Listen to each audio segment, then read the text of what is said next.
Welcome to the Workplace of the Future cast. I'm your host, Leo Plaza, and this is not your typical podcast. Make sure to hold on to something because we're going to travel deep into the future of workplaces. Enjoy! Okay, Donna, thank you so much for being here. Could you please start by telling us a bit about you? I don't think you really need an introduction, but for those who don't know you. Sure. So, Donna Niazov, I own a company with my husband and business partner, family-friendly carpet cleaning and pest control. I sit as the president for the 4556 Chamber of Commerce. Also sit as president of the LNP Business Network Forum, which is a business branch for, I guess, more federal. I chair a networking breakfast group, and I sit on the Sunshine Coast Chamber Alliance. There's a couple of other things, but I won't bore you with the long list. No, but that's so very onto networking and so you're very social, obviously. How do you come across? How do you meet me, and how do you end up in this room? Oh well, you were one of my favourite customers. When you used to manage one of the resort complexes on the coast a couple of years ago, all joking aside, you were one of my favourites. I think maybe the young sort of vibrant energy and just being really easy to talk to. So and then once you left there, I think we reconnected through Easy Clean. Through doing some work together, and just formed a beautiful friendship ever since. Yeah. Do you remember that time there's this sort of restaurant breakfast sort of thing? That's when I was first jumped out of Oaks and I was into Easy Clean, and I was like, Donna, here's my flyer. What do you think? Do you remember that? I do remember that. Yeah. That was I look back and I'm like, wow, I didn't. It's like. It's been a while, and at the time I didn't know what I was getting myself into, but now I love it. So okay, and then you end up in this room because obviously, you sort of heard about the podcast, or what was the first time that when I messaged you and asked you to be in the podcast? Is that the first time you heard about the podcast? No, I'd seen through the social media channels. I'd seen a podcast you'd done previously. I'm not sure how many you've done. Yeah. But I have seen it, and I thought, oh, that's great. And when you did ask me, I was pretty excited to be involved. So there was no persuasion. Oh, really? It was very Thank you. And this is episode 5, actually. Oh, wow. Okay. So we got episode 2's come out this morning. Mm-hmm. But obviously we're getting very ahead, and so we want to program that every week. It's all programs, and this is episode 5. Sure. I'm gonna do it for 6 months, and then hopefully with that I have a whole year worth of footage and episodes. So. Yeah, that's amazing. But no, look, again, seriously, thank you so much for for this. And I was sort of going through the questions before, but overall, what I'm trying to do is really bring to whoever's listening an idea of what the workplace of the future is going to look like, from a physical perspective of facilities, but people as well, and culture, and like the mindset of people, how we're going to evolve, how we're going to work in the future. So with that said, I wanted to ask you a couple of questions, particularly about networking, because I know you're very involved with networking. So do you see that change, with technology? Do you think that people are going to still network the same exact way? Or do you see that change a little bit?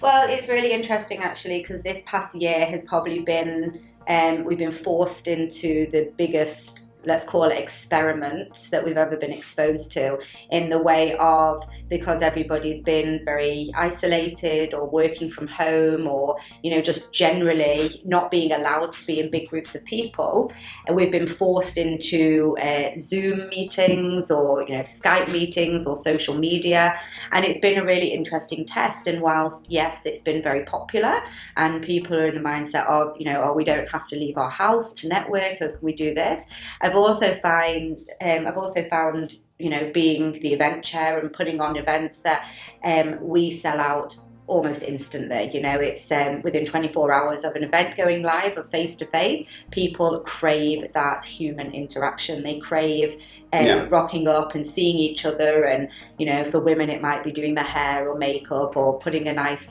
blouse on, and that's just human nature. So whilst I think technology plays a really big part of the way that we do things, and I think that will continue to evolve, I also feel that as humans, we literally crave that interaction face to face with other humans. Yeah. I don't see that personally changing too much over time. But then again, you have a much younger generation of people coming up now where all they were born in that. is technology. So where will that go? Look, a part of me still thinks that they will also crave interaction. Like I've noticed they've got the Sunshine Coast Young Chamber of Commerce now, and they're hosting events and meeting up face to face with people. So I think technology has its limits. Yeah. By the way, for those who don't know, like I consider you personally the networking queen of the Sunshine Coast. All I do is I got it quite easy. I just need to like follow you around, and then I meet like a bunch of great people. Literally, that's actually what's happened. Like I've met like some amazing people through you. So thank you for that. So going back to networking, okay. So basically, what we are seeing is obviously we had the lockdown. People went, very opposite of socializing. Like very being at home and not socializing much. But then you see like bouncing back up to now people really wanting to. It sort of sounds to me like a stock market sort of thing situation where like you have like the ups and downs and that. But what do you see? I totally get that you now are seeing like that. People really now hungry to socialize. But long-term trend, meaning we're gonna go up and down, and maybe there's another breakout, and people have to go back home, and then. But where do you see that long-term trend going in terms of like networking, socializing? Because let's say if we have VR, which is coming out in like a couple of years or something, like where people can like literally, instead of having to go meet you, drive and park and like find a car space and figure out how to get in, we can just like click a button and then we're in the same room, you and I. This is something crazy that Facebook's working on called Oculus. I don't know if you've seen those videos, but So where do you see this long-term trend going? Yeah, and I think look, all that's really, really cool concept, and I think it's when it's here, I think there'll be a certain demographic of people that will utilize that more so. I think the smaller communities, so if we're talking about the Sunshine Coast in particular, I think one thing we've learned through COVID more than ever is that people want to be in front of people. Yeah. People want to support local people, and there's a really big push for it, and people want it. You're always going to have exceptions and groups that don't. All the way through COVID, as soon as the new rule of you could have 20 people in a restaurant came out, the 4556 Chamber hosted dinners for 20. Yeah. Right? They were sold out in about 10 hours from when they went live. It's only 20 people, but that was the general consensus of people getting together and being, we've loved the time at home, relaxing by ourselves, not having all that, rush. But God, we've missed this human interaction. So, I think it will be utilized for certain things, but I personally just do not believe that it will ever change, past a certain degree with face-to-face. I also agree, and I think it's human nature. It's just what we are in our DNA. My where I'm concerned about is like, what if like technology becomes more human than humans, like in the way of like and allowing you to enhance your sort of sensory, like you can actually be more with you. So you mentioned the Sunshine Coast. I would love to know from you, how do you see the Sunshine Coast change in the future? Like it's getting busier, it's getting so popular. I have so many people that say like, oh yeah, we have the Sunshine Coast, they're coming here more than ever. How do you see it change? Like obviously apart from just getting busier, but any changes that you see coming out? It's an interesting dynamic here because as the younger families come in, moving from interstate and from internationally, there's almost like this new mentality here of where they want the Sunshine Coast to be. But at the same time, the Sunshine Coast is a very, family orientated, but very, in one sense, relaxed place. Like it's very different from the Gold Coast, for example. We don't have, proper nightlife here or casinos or anything like that. And, as exciting as it seems to have for some people here, it's also, you can just drive down the road an hour and do that, Like what makes the Sunshine Coast precious is the beautiful beaches, the scenery. I often take my own children somewhere and cannot believe that we're on the Sunshine Coast. Yeah. It's like you can have anything here, from scenery to beach to mountains to shopping to dining to theatre to anything. From a business perspective, I think there's a lot more people coming here, and it's becoming a lot more multicultural, which I think is fantastic, because making a place more multicultural means new ideas, different flavors, different everything, and there's nothing more special about that than a place. And what would be because obviously as it gets busier, and we have this whole people wanting a lot of people are focused on mostly money and that kind of thing. What do you see some of the negative possible outcomes for the Sunshine Coast you don't want to see? I think something needs to happen with the roads, because I would hate to see congestion on the roads. Coming from the UK and living in Israel for a couple of years, that was probably my biggest pet hate. Wherever I would go, there was traffic, there was fumes, and it just creates this. It makes you think that you're always in a rush. Yeah. And we have a very laid back attitude here, which I'll be honest with you, when I first moved here, I hated. Oh, really? Yeah. It took me about 2 years to get used to how relaxed the Sunshine Coast was. Because I'm a city girl, I was used to the, hustle of city life. But here, there's just something beautiful about how calming it is. So I would hate for the Sunshine Coast to turn into this really stressful hustle of the city. And I guess my attitude is, if you want that lifestyle, don't move to the Sunshine Coast, because and that was something I say out of experience. For the first at least year I was here, I was literally that whinging Pom. And then one day I realized, well, hold on a second, if I want to be in a place like the city or the UK in particular, then I can very easily get on a plane and go and be in that place. Yeah. Otherwise, I need to adjust to the lifestyle here, and thank God I did. Yeah. Because I couldn't think of anywhere more special to live in the world. And on the good side, what do you see? But what is the Sunshine Coast's biggest potential, and that you look forward to the most? Well, so I've been here nearly 10 years. And one of the things that excites me more than anything on the Sunshine Coast is the volume of development. When I drove down, even take Nickel Way, a couple of years ago, Bocarina Beach was not there. That whole complex was not there. In fact, Aura, which I believe is one of the largest developments by one developer, is right there, next to Caloundra in Aura. I mean, this is a city, a whole new city, that when I moved to the Sunshine Coast, it wasn't there. Yeah. It was just land, So, even Pelican Waters, where I live, there's no land left now. No one was even fighting for it when I first came here, because there was so much of it. Now there's none left.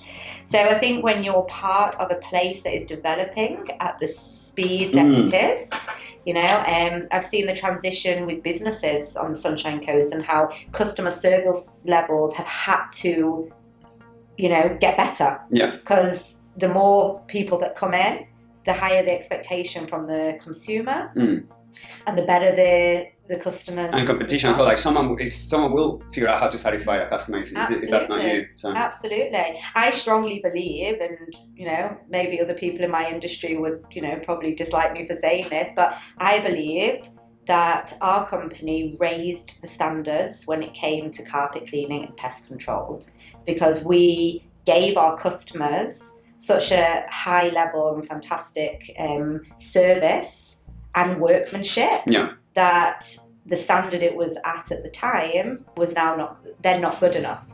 So everyone had to raise it. And there's some amazing companies in our space that do amazing work as well. And, we love to collaborate with even people that, traditionally you would class as competition. No, that's actually so true. I can think back of when I used to, compare my business in the Gold Coast compared to the Sunshine Coast, differences in the expectation and how it's rising. When we go around here before, no one had a cleaning checklist in the office sort of thing, and in the Gold Coast that's basic, a given. Yeah. So but we used to call people to let them know that we were running 5 minutes late. Yeah. Because our attitude is whether it's 5 minutes or 20 minutes, your time's precious and it's not down to us to take away your time. And people used to say to us, why are you calling me? It's only 5 minutes. Yeah. It's like they were in shock because the standard would people would just rock up whenever they felt like it.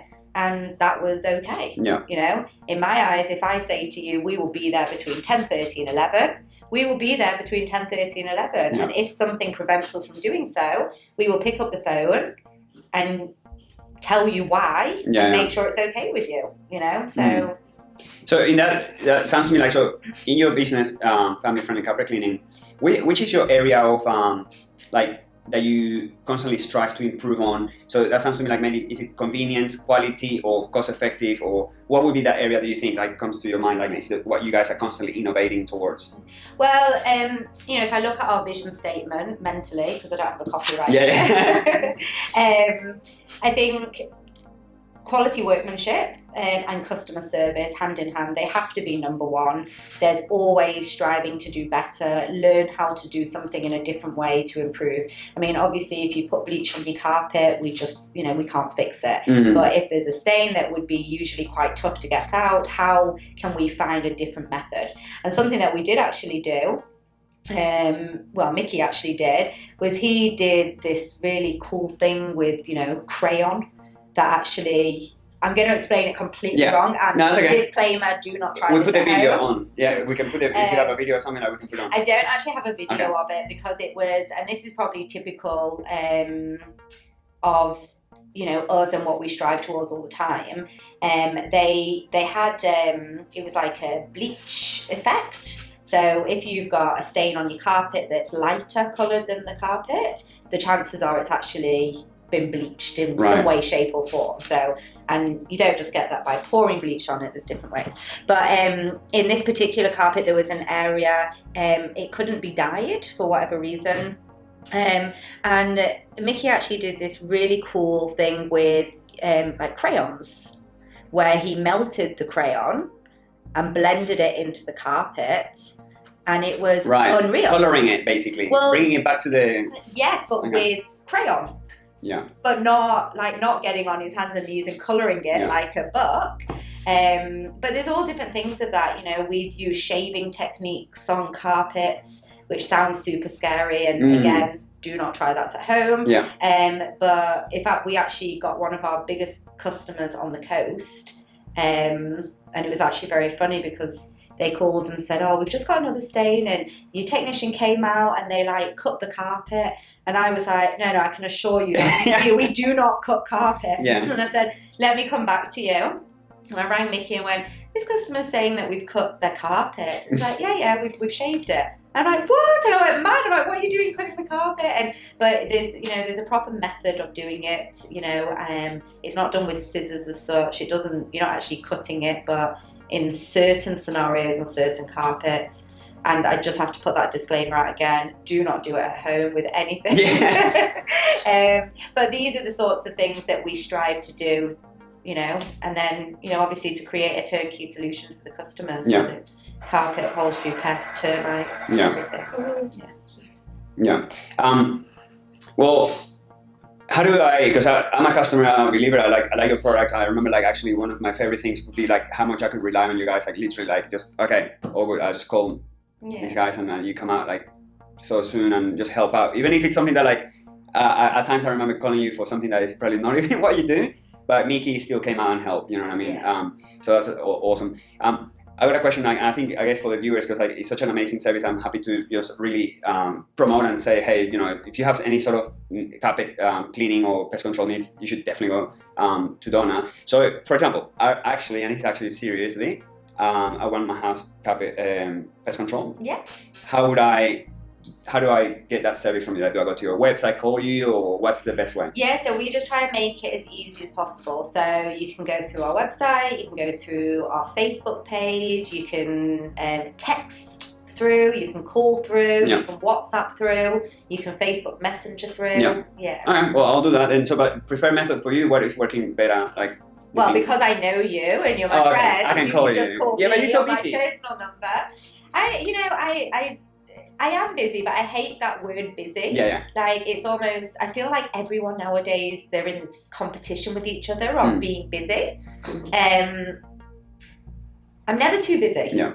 How do you figure out, because one thing I know, because you're involved in so much, in general, like networking and events and whatnot, how do you, time management, because like you always seem to actually at the same time be available. Yeah. And you always seem to be able to make time for people, which is something that like I wish I could do as well as you do.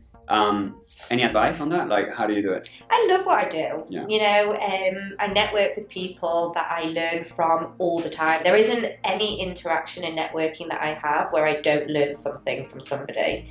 I don't look at anyone as being better than me. I don't look at anybody like, oh, me being better than anyone else. I take everything as an opportunity to learn and grow and give. And I know that sounds a bit cheesy, but it's actually very true. The majority of my business comes from word of mouth or people that I've met, and yet I've never sold my service to anyone. My dad used to tell me when I was little to tell 5 new people a day what you did for a living, and you would never have to look for business. And whilst I can't give you the actual statistics of that being correct, it's worth for you. That explains it. That explains it, because going back to my question after, how do you have time for everyone?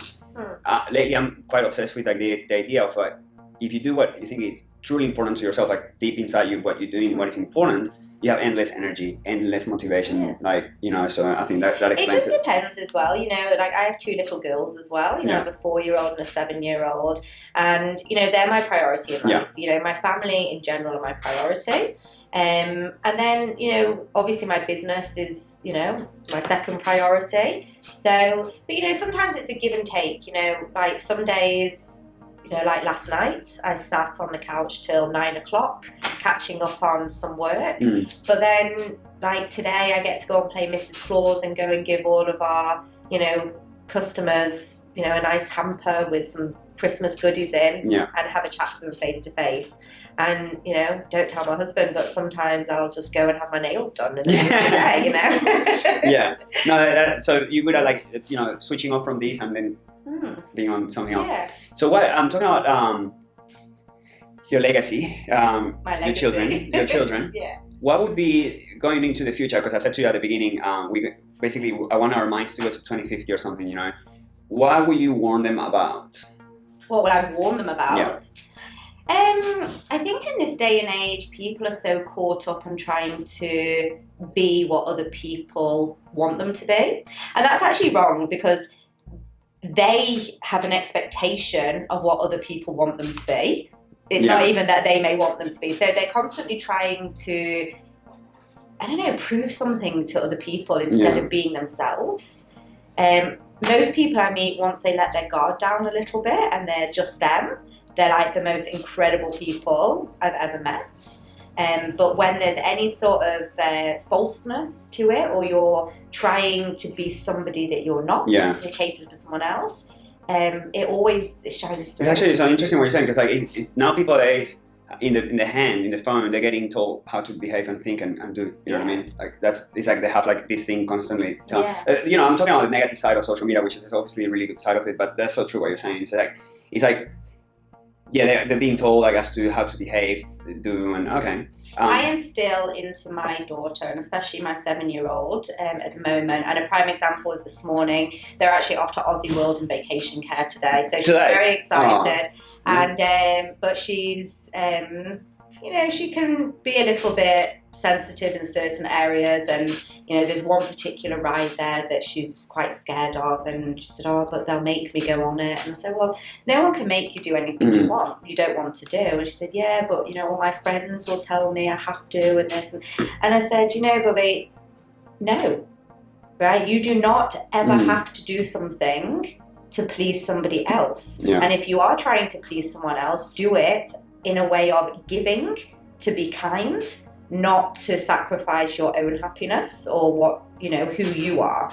And it's something I instill into them all the time. I mean, they're only 7, so. But their brain is like 7 and 4, but like a sponge. Exactly, and my girls are really, really clever kids, and I know every parent will say that. It's true. I believe that.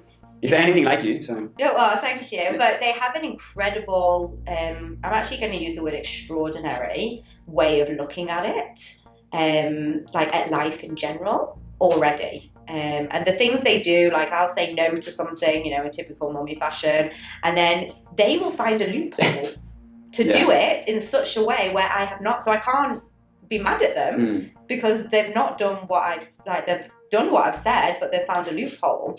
And for me, I really encourage that way of thinking because I hate the word rules. Yeah. Right? I think you should abide by the rules, but don't create your own rules in your head, if that makes sense. Yeah. You know? So, yeah. And business, like, because obviously you, in business-wise, what would you say? And going back to, okay, so let's put ourselves in the setting of sunshine curves, getting busier, getting like this and that. So your children, hopefully, you know, if they want to follow your steps and have their own businesses, what would you say to them? Like, it's important in 2021 and beyond. What's important in business? Well, actually, it's funny because I may have accidentally instilled into them since about 1 year old that they both wanted to be plastic surgeons. All right. Yeah. So if you ask either one of my daughters what they want to do when they're older, they'll tell you a plastic surgeon. Okay. And actually, the reason I did that was to instill into them to aim for the top. You know, too often people don't aim for the top because they don't feel like they can do it or that they're worth it. So I don't know, like I don't really know how to answer that question, to be honest, Leo. I think I don't know, the world changes rapidly, and a part of me sort of thinks that we're going to do this loop circle, you know. You know, you see people, you know, even in retail buying from overseas and doing this and doing that, and then it does this loop back to buying local. Yeah. So, you know, in the workplace, but, you know, I teach my girls to be good, kind, honest people with integrity, because integrity is, you know, so very, very important for me. And for them to reach as high as they can imagine and, you know, do not sell themselves short. And you've met Mickey, so you understand, you know, his personality as well. But that's what we teach them, you know. If my daughter asks me for advice now about going into business or anything. Okay, so if that happens, one thing, and you only can say to her one thing. Oh. We can come back to this, but I think listen to people. Okay. Yeah, you know? that's actually so important. It's like, you know, I don't know if you've seen, like, I've been sort of writing here and there. No, like, I don't know where it is. But personally, from my experience, like, the important thing is to ask the right questions. And, well, that's a big one, like who, not how. You know what I mean? So lately I'm so obsessed with, like, you know, trying to ask the right questions, like myself to others. Because think of marketing, it's just asking the right questions, like who we targeting. Just basic listening. I mean, I wish so much that you just did general domestic house cleaning. Like, I really wish you did. You know, it's funny because I've had like that many inquiries, but I have to say no. Well, you would, I know, and I completely get it. Like, for a domestic home cleaner, it's a difficult position because every person has their own expectation of what they like. But a prime example of that listening in that sector is I'm that customer that would pay top dollar to have someone come into my house and just clean my house the way I want it. And all I care about, and I've said many times, is please remove the dust from the house. So skirting boards, light switches, boards, you know, open the door, close the door, vacuum behind it. And I've actually not met one cleaner that can just listen. Like, just listen to what I've asked. You know, they're very busy doing what they think, you know. But so listening, Well, and going back to if I can actually throw in, like, why we don't do domestic. Well, I think in 2021 we're actually going to disrupt the commercial cleaning industry. So that's where we are at Easy Clean. So. Well, I think you're already disrupting the commercial cleaning. Well, I think you have a very strategic way of doing things, and I think you're putting organisation into people's organisations.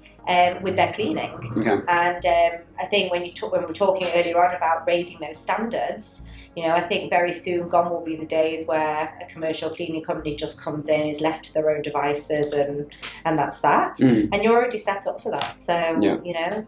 But you're probably providing a lot of these things to the companies, so that's actually it. But I guess I want to come back because this is all about you, Donna. And actually, one thing forgot to tell you is like we can put in the link below any sort of like promotions you got going on, like any sort of discount or a coupon code to drive people to your home. So we'll put that in there. You can send that to me later, and we'll put that in the description.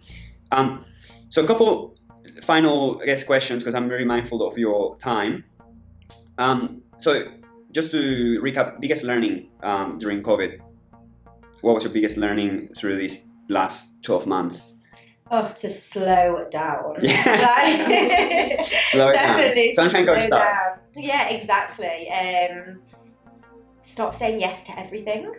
You know, do what you do and do it really well, and collaborate with people. Like really collaborate with people.